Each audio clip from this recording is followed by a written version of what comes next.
నమస్తే, welcome to Mega 9 TV. AP politics లో ఇప్పుడు డిప్యూటీ సీఎం పవన్ కళ్యాణ్ స్పీచ్లే హాట్ టాపిక్. వైసీపీ నేతల బెదిరింపులకు చెక్ పెడుతూ అధికారులను భయపెట్టే మాజీ సీఎం తీరుపై పవన్ అగ్గి మీద గుగ్గిలం అయ్యారు. రౌడీయిజం చేస్తే ఏం చేయాలో నాకు తెలుసు అంటూ ఆయన ఇచ్చిన మాస్ వార్నింగ్ ఇప్పుడు నెట్టింట సెన్సేషన్ క్రియేట్ చేస్తోంది. అసలు వైసీపీని రౌడీల సమూహం అని ఎందుకు అన్నారు? తన సొంత పార్టీ నేతలకు ఆయన ఇచ్చిన కండిషన్స్ ఏంటి?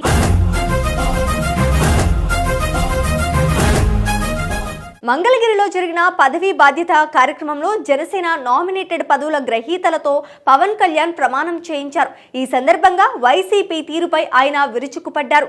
అధికారులను, కాంట్రాక్టర్లను చంపేస్తామంటూ ఓ మాజీ సీఎం బెదిరించడం ఏంటని ప్రశ్నించారు. వైసీపీ ఒక రాజకీయ పార్టీలా కాకుండా రౌడీల సమూహంలా కనిపిస్తోందని ఘాటు వ్యాఖ్యలు చేశారు. గంజాయి బ్యాచ్లకు, రౌడీలకు అండగా నిలిచే పార్టీని తాము పార్టీగానే గుర్తించనని పవన్ తేల్చి చెప్పారు. క్రిమినాలిటీ పెరిగితే రాష్ట్రాన్ని ఎవ్వరూ బాగు చేయలేరని, బెదిరింపులు ఆపకపోతే శాశ్వతంగా అలాంటి మాటలు రాకుండా ఏం చేయాలో తనకు బాగా తెలుసని స్ట్రాంగ్ వార్నింగ్ ఇచ్చారు. Lee Kuan Yew, former prime minister, late prime minister, ఆయన సొంత మనుషులను కూడా స్పేర్ చేయలేదు, స్నేహితుడిని కూడా. అండ్ కేనింగ్ ఉంది ఈ రోజుకి తప్పు చేస్తే ఒక కేనింగ్ పనిష్మెంట్ ఉంది. ఇంకా బ్రిటిష్ వాడు వదిలేసిన పనిష్మెంట్ పోలేదు, ఇంకా ఉంది. మనల్ని కొట్టమని నేను చెప్పట్లేదు, కానీ లా అండ్ ఆర్డర్ కనుక దెబ్బతింది అంటే మటుకు టూరిజం దెబ్బతినేస్తాయి రాష్ట్రంలో. ఒక మాజీ ముఖ్యమంత్రి ఒకళ్ళు వచ్చి మిమ్మల్ని చంపేస్తాం, లేదంటే మిమ్మల్ని కూర్చోబెట్టి ఒక్కొక్క పోలీస్ అఫీషియల్ని మేము మీకు ఏంటో చూపిస్తాం, లేదంటే కాంట్రాక్టర్స్ని బెదిరిస్తాం అంటే that will send a very wrong signal. అలాంటి వ్యాఖ్యలకి నా సమాధానం ఒకటే, పర్మనెంట్గా ఇలాంటి మాటలు రాకుండా ఉండాలంటే నాకు ఏం చేయాలో చాలా బాగా తెలుసు నాకు. అని మీరు ఇంక బెదిరించడాలు మానేసేయాలి. వైసీపీ నాయకులకు మీరు బెదిరించడం మానేసేయండి. ఇంకా మీరు ప్రజాస్వామ్య వ్యవస్థలో, ప్రజాస్వామ్య పార్లమెంటరీ భాషకి మీరు రండి. ఇంకా మీరు బెదిరించడం మానేయాలి. అలాగే ఎవరన్నా అధికారులు కానీ ప్రజల్లో కానీ ఎవరన్నా ఉంటే ఒకవేళ వాళ్ళు వచ్చేస్తారేమో, అప్పుడు ఏంటి? అలాంటి పరిస్థితులు రావు. ఎందుకు రావు కూడా చెప్తాం. దీనికి నేను లాజికల్ రీజనే చెప్తాను. మీరు ఎంత కొట్టుకున్నా, కొట్లాడినా మీ ఓట్ శాతం సర్టన్, అది తగ్గుద్దా పెరుగుద్దా మీరు కాబట్టి ఇంకొకరికి వెళ్తుంది ఆ పార్టీ, ఆ ఓట్ బ్యాంక్. కానీ నేను ప్రత్యేకించి నా కంఠంలో ప్రాణం ఉన్నంత వరకు ఆంధ్రప్రదేశ్కి, తద్వారా భారతదేశాన్ని సమగ్రతకి భంగం వాటిల్లకుండా చూసుకునే బాధ్యత, దానికోసం ఎన్ని ఎత్తులైనా వేస్తాను.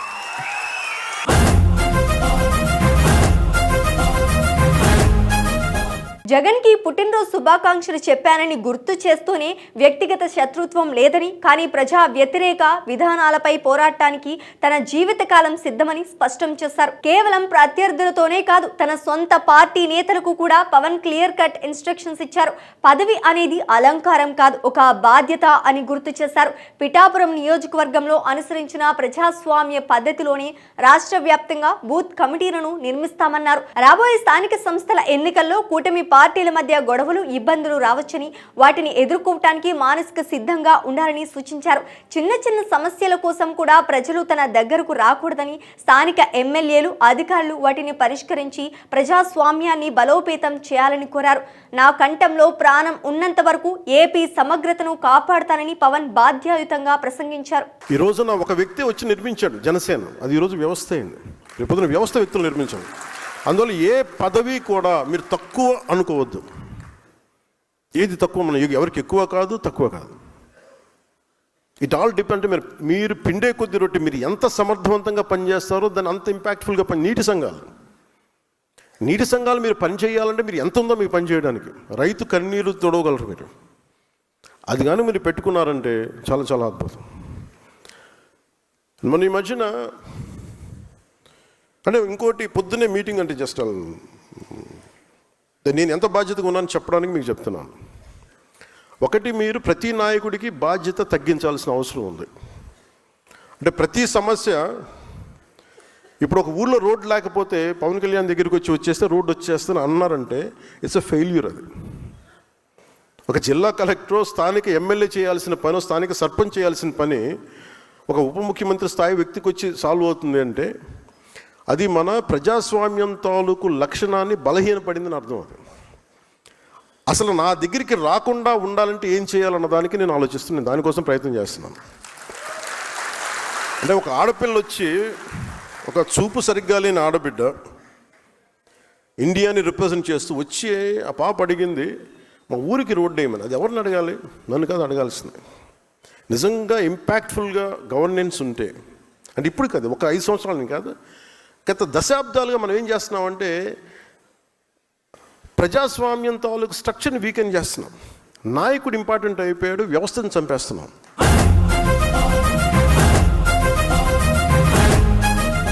పవన్ కళ్యాణ్ మాటల్లో క్లారిటీ ఉంది, చేతల్లో బాధ్యత కనిపిస్తోంది. వైసీపీ నేతలు తమ భాష మార్చుకుంటారా, లేదా పవన్ చెప్పినట్లు శాశ్వత పరిష్కారం దిశగా ప్రభుత్వం అడుగులు వేస్తారో లేదో వేచి చూడాల్సిందే.